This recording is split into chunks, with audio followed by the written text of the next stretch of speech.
natin ang isinasagawang relief operations ng Office of Civil Defense. Makakapanayam natin muli si OCD Officer in Charge, ASEC Bernardo Rafaelito Alejandro IV. Magandang gabi po, ASEC. Si Sharms Espina po ito ng People's Television Network. Yes, good evening. Magandang gabi.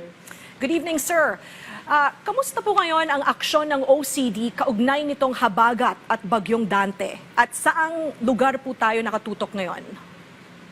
Oo, nakatutok tayo ngayon sa Metro Manila at neighboring provinces, no, around Metro Manila like Bulacan, Cavite, Laguna, Rizal, kasi dito po talaga tumagal yung ulan. For the last 2 days, talagang grabe ang nag-red warning pa nga dito sa NCR, no?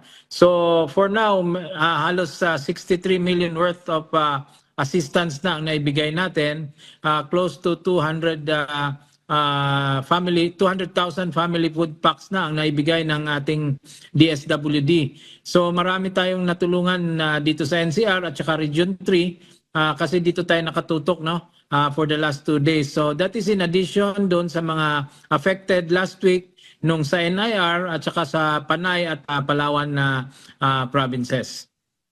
ASEC, base po doon sa isinasagawa ninyong pre-disaster risk assessment, ano po ang worst case scenarios na pinaghahandaan ngayon ng OCD? Ang pinaghahandaan talaga natin ngayon na based sa forecast or yung PIDRA na tinatawag natin ay yung tuloy-tuloy na pagbaha dito sa Metro Manila and then sa Region 3 and 4A hanggang sa Northern Luzon, no? Itong western provinces ng Northern Luzon. Baha pati na rin ng mga landslides, no? Yan ang pinaghahandaan natin. Yan po ang worst case scenario na gusto nating tutukan at ma-address kaagad kung may kailangan na tulong po. ASEC, may mga na-deklara na ba na state of calamity at kumusta na po ang mga nasa evacuation center?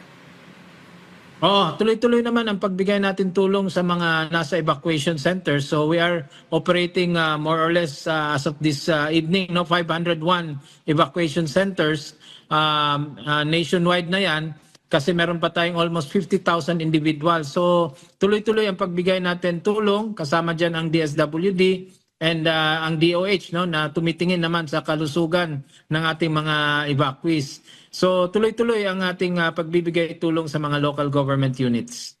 ASEC, ano po ang ginagawa natin para mapabilis ang pagdala ng tulong, lalo na sa mga liblib na lugar?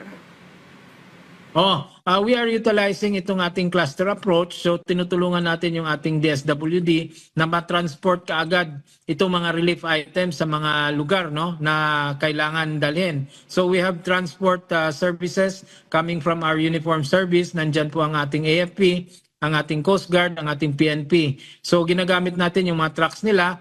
That is in addition to what we have sa DSWD and OCD na mga tracking services. Ngayon, kung kailangan talaga ilipad at kaya na ng weather natin, we will be using yung ating mga sariling helicopter from the Philippine Air Force.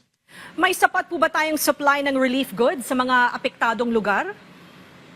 Opo, nakakalat na po yung ating mga preposition relief items from DSWD, pati na rin sa OCD. Meron tayong close to 3 million family food packs na nakahanda. And then sa OCD naman, we have more than enough, no, nasa 20,000 assorted items na naka-ready dito sa mga areas na pwedeng ipamigay or ibigay kaagad sa mga local government units natin. Paalala at mensahe na lang po, ASEC, sa ating mga kababayan. Tulad ng sinabi ng ating Pangulo si Ferdinand Marcos po Jr. na reminder sa lahat, no, makinig po tayo at sumunod sa ating mga local authorities. Kung kailangan po mag-conduct ng preemptive evacuation ay sumunod po. Kung kailangan po pumunta sa evacuation centers para sa kaligtasan natin at sa safety, no, ay sumunod po tayo sa mga authorities. So ang kailangan natin ngayon, kooperasyon, mahaba pa po ito. Meron pa pong bagong LPA or itong Dante na pumasok na at tuloy-tuloy po ang pag-ulan hanggang mga Thursday o Friday. Maraming salamat, OCD Officer in Charge, ASEC Bernardo Rafaelito Alejandro IV. Magandang gabi po. Magandang gabi din po. Thank you very much.